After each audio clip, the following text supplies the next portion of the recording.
అన్నాడీఎంకేలో వర్గపోరు తారాస్థాయికి చేరిన నేపథ్యంలో ఎక్కువ మంది శాసనసభ్యులు తనకే మద్దతిస్తున్నారని చెబుతున్న శశికళకు తాత్కాలిక ఊరట లభించింది. శశికళ తమిళనాడు ముఖ్యమంత్రిగా ప్రమాణ స్వీకారం చేయకుండా అడ్డుకోవాలంటూ చెన్నైకి చెందిన సత్తా పంచాయత్ అనే ఎన్జీఓ సంస్థ వేసిన వ్యాజ్యాన్ని అత్యవసరంగా విచారించాల్సిన అవసరం లేదని సుప్రీంకోర్టు అభిప్రాయపడింది.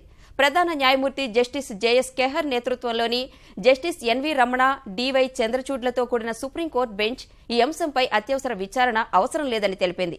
ఆదాయానికి మించిన ఆస్తుల కేసులో తీర్పు వెలువడాల్సిన నేపథ్యంలో శశికళ ప్రమాణ స్వీకారాన్ని అడ్డుకునే అంశంపై వాదనలు వినాలని న్యాయవాది జీఎస్ మణి చేసిన విజ్ఞప్తిని అత్యున్నత న్యాయస్థానం తోసిపుచ్చింది. కాగా ఆదాయానికి మించిన ఆస్తుల కేసులోనూ ఈ వారంలోనే తీర్పు వస్తుందని భావించినా ఇప్పుడు మరికొంత ఆలస్యమయ్యే అవకాశాలున్నట్లు తెలుస్తోంది. ఈ కేసులో దివంగత జయలలితతో పాటు శశికళ, సుధాకరన్, ఇళవరసి తదితరులు నిందితులుగా ఉన్నారు.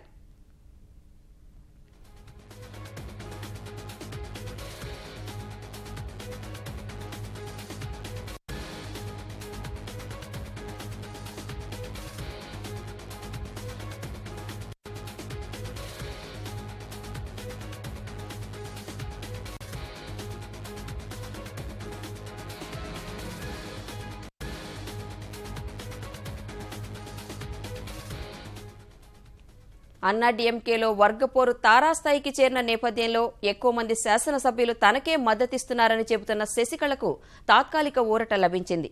శశికళ తమిళనాడు ముఖ్యమంత్రిగా ప్రమాణ స్వీకారం చేయకుండా అడ్డుకోవాలంటూ చెన్నైకి చెందిన సత్తా పంచాయత్ అనే ఎన్జీఓ సంస్థ వేసిన వ్యాజ్యాన్ని అత్యవసరంగా విచారించాల్సిన అవసరం లేదని సుప్రీంకోర్టు అభిప్రాయపడింది.